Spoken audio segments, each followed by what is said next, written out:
Hello and welcome back to the channel, welcome back to another video. This one is team selection for game week 29. So we'll have a quick look at how I got in game week 28. Then we'll have a look at my plans for game week 29. I've got 3 free transfers to use and I'll be using all of them for sure. And then we'll also have a little look at a free hit draft for game week 29 because I know quite a few people are probably free hitting this week. So let's get straight into it. Game week 28 wasn't too bad, wasn't great.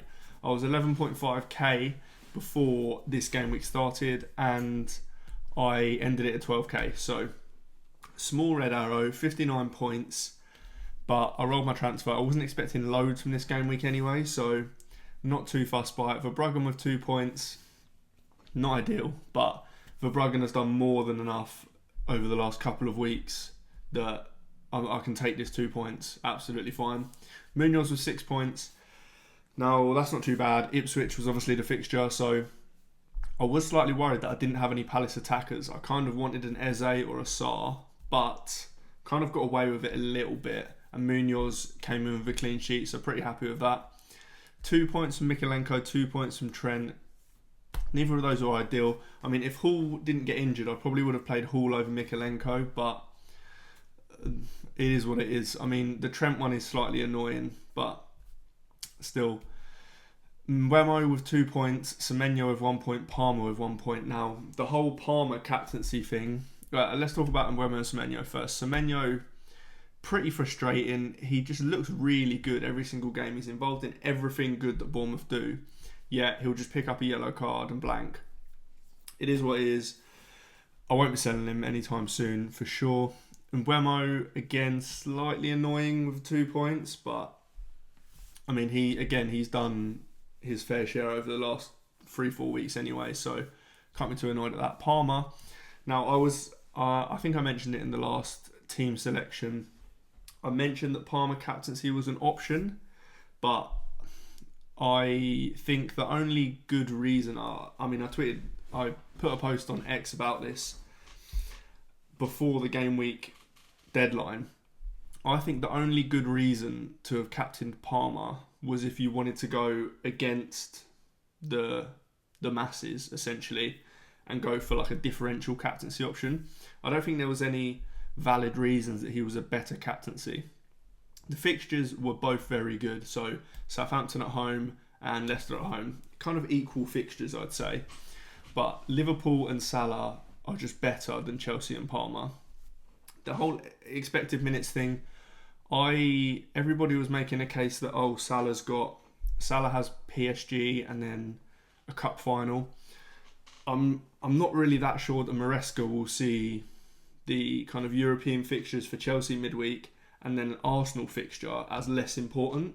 So I really didn't think that the expected minutes would be that much different. But the swing in actual points was really unlucky. I mean, the captaincy was a close call. Let's be honest, they were both very, very good, very, very good options. But to have that kind of ridiculous point swing is very, very unlucky for sure. Very unlucky. Isak with 2 points, Beto with 2 points. That's maybe the first time Beto's blanked for me. Potentially not. Watkins with 9 points. So the only players to actually return for me were Watkins, Salah and Munoz. But that led me to a small red arrow, so I'm not too bothered by it. Now, I'm not expecting much from Game Week 29 either, but let's go into how my team looks and what transfers I am thinking about. Right, so firstly, we're going to look at the goalkeepers and defenders. Now, the players that are in red are players that don't have a fixture this week. So it's just easier for you to see who I'm likely to be selling and who I'll need to sell, basically, who doesn't have a fixture. So to begin with, goalkeepers, it's not looking good this week, really. I mean, Verbruggen has Man City away, which is really not great at all. Fabianski has Everton away, but obviously isn't really getting any minutes right now. I may just start Fabianski, and if he plays miraculously, then great. If he doesn't, then Verbruggen comes in. The only other thing really is that I've got an Everton striker, so I'm not even sure if playing Fabianski is good.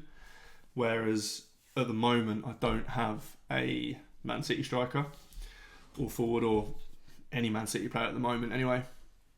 But yeah, either way, not great goalkeeper-wise. Then defender-wise, it's not looking good at the moment either. So Castan has Tottenham at home. Not the greatest of fixtures, but also not horrendous. Tottenham aren't great at the moment.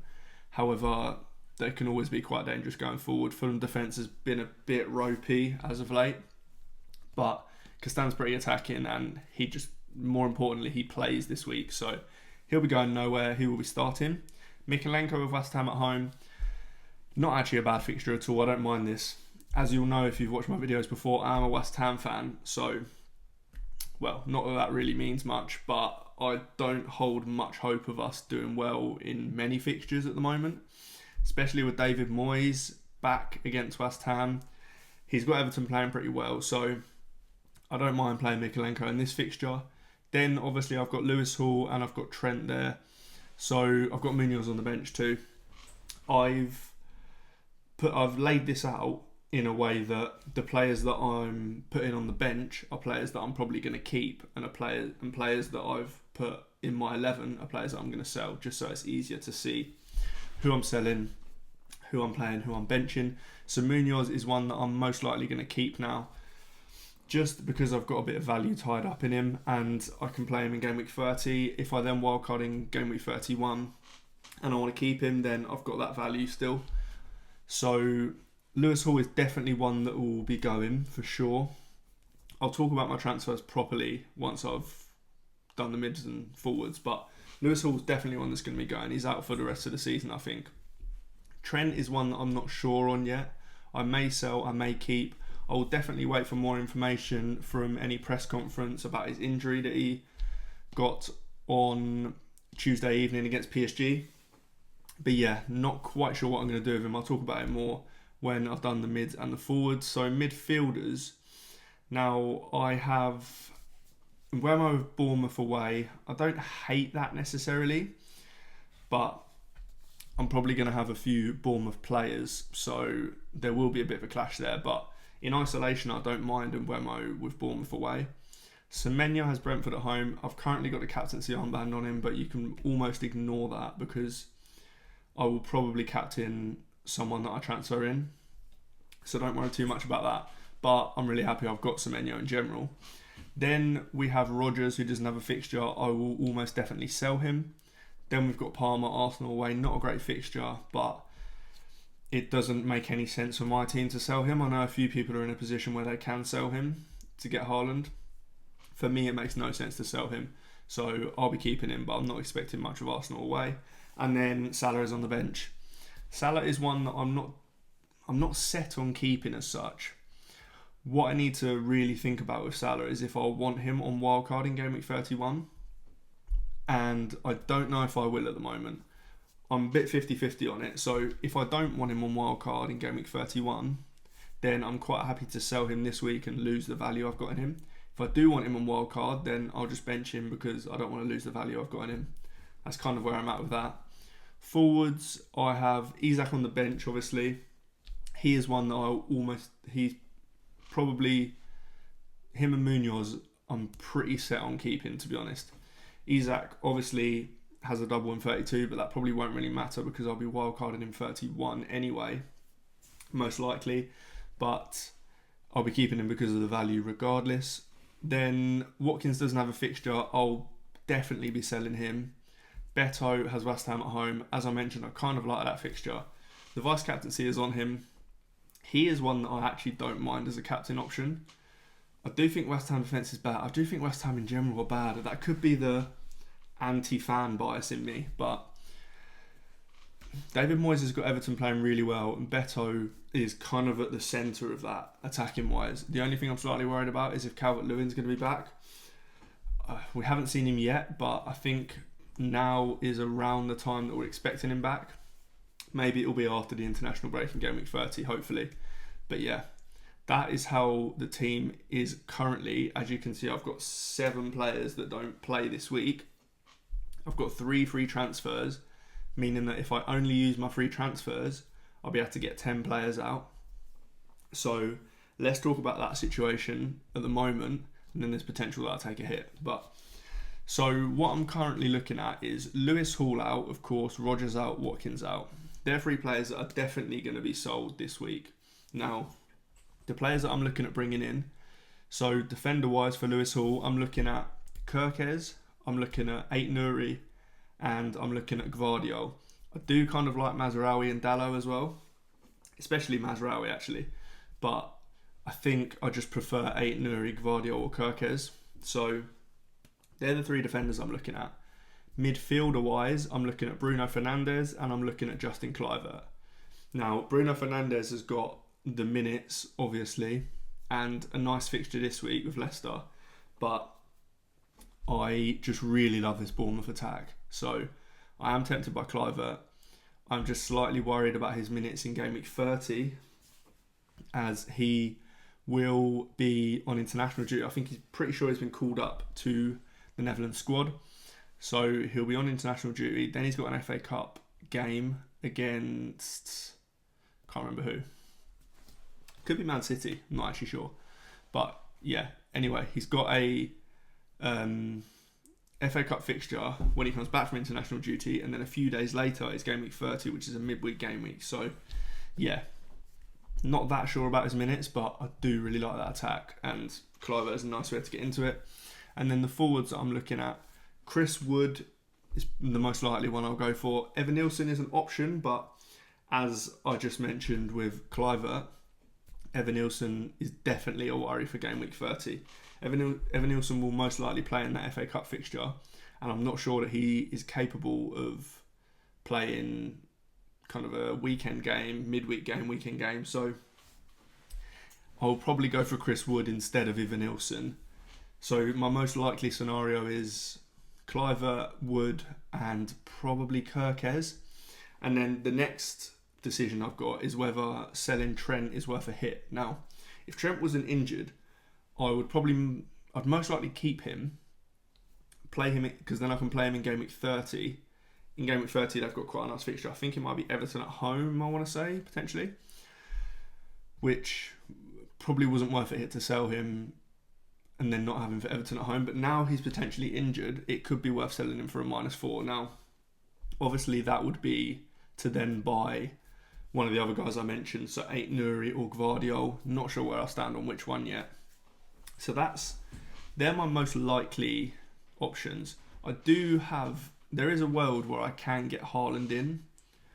Now, obviously, there's a world where I can get Haaland in by selling Salah, which I am open to be honest. I could keep Trent probably and sell Hall, Rodgers, Salah, Watkins, and do kind of a similar moves. So it would be Watkins to Haaland, it would be Rodgers and Salah to Kluivert and Bruno, and then it'd be Hall to Kirkes, Ait-Nouri, Gvardiol, one of them. There is also an option that I can get Haaland without selling Salah, Munoz or Isak. It's not great though. So how it works is I do Watkins to Haaland, obviously. Rodgers would have to go to Nwaneri. He's kind of the cheapest option, really. I don't love him minutes-wise because I think Saka's meant to be back quite soon. But the good thing about these moves, I only need them for Game Week 29 and Game Week 30. Then I'm probably going to wildcard. So, yeah, it's Watkins to Haaland, Rodgers to Nwaneri, and then I've got 8.8 million to spend on 2 defenders from Trent and Hall. Obviously, that doesn't give me many options. It's kind of like 4.4 million options, or a 4.6 and a 4.2. It's pretty rough, to be honest. The defenders aren't great who I could get, but it would mean I can get Haaland. I'm leaning away from that option just because I'd rather have a more rounded team than just basically scrapping the other players just to get Haaland. So that's where I'm at. My most likely scenario is Watkins to Wood, Rodgers to Kluivert or Bruno, Hall and Trent to Kirkes, and then Ait-Nouri or Gvardiol. That's where I'm at. We'll hopefully then be able to roll in Game Week 30, then wildcard in Game Week 31 when we know the fixtures for 33 and 34, potentially 36. We'll know the doubles and the blank schedule. So that's my team. If I were to bring in Chris Wood, Kluivert, Bruno, they'd all be options for captaincy. So it would all be very close for captaincy as well. I have no idea where I stand on it, but yeah, that's most likely what I'm doing. Now let's have a look at a draft for a free hit in Gameweek 29. Okay, so this is roughly what I'd be looking at if I was on free hit this week. Now, we'll go through it in kind of by teams almost. So, as I mentioned, Bournemouth, I would definitely have triple Bournemouth. I don't really care what way you triple up on Bournemouth, but I would definitely have triple Bournemouth in some way. So in here I've got Semenyo, Cliver, Kirkes. That could be Kirkes, Cliver, Evanilson. Any three of those four essentially is what I'd be going with. Now I'd also want a fair amount of Nottingham Forest cover. So Chris Wood for sure would be in. Then I've got Sells and Williams here. They, again, could be other Forest options. So if you didn't want Sells and you wanted to go for another keeper, then I kind of like Gibbs White or Elanga. You could double up on defence with Williams and Einar or Williams and Milenkovic. Either way, it's got to be triple Forest, I think. Now, the fact that you're going triple Forest, the fact that you're going triple Bournemouth, for me, means that you don't go Mbeumo. If you've got Kirkes, then there's no point in getting Mbeumo. You want to maximise your ceiling. So you don't want an attacker playing against a defender. As you can see, I've got Mbeumo third on the bench. And by the way, this draft that I've put together here, for my team value, has about 2.5 million in the bank. So you won't be tight for funds. Now, I would definitely have Bruno Fernandes in this team. I would definitely have Aït-Nouri in this team. Aït-Nouri's obviously got Southampton away. Bruno Fernandes, Leicester away. You're not going to be choosing any Southampton or Leicester players. I just think that they're almost the only two options from those teams. As I mentioned, I like Mazraoui. He's on the bench there. But besides that, I wouldn't have anyone from United or anyone from Wolves. I also really like Beto.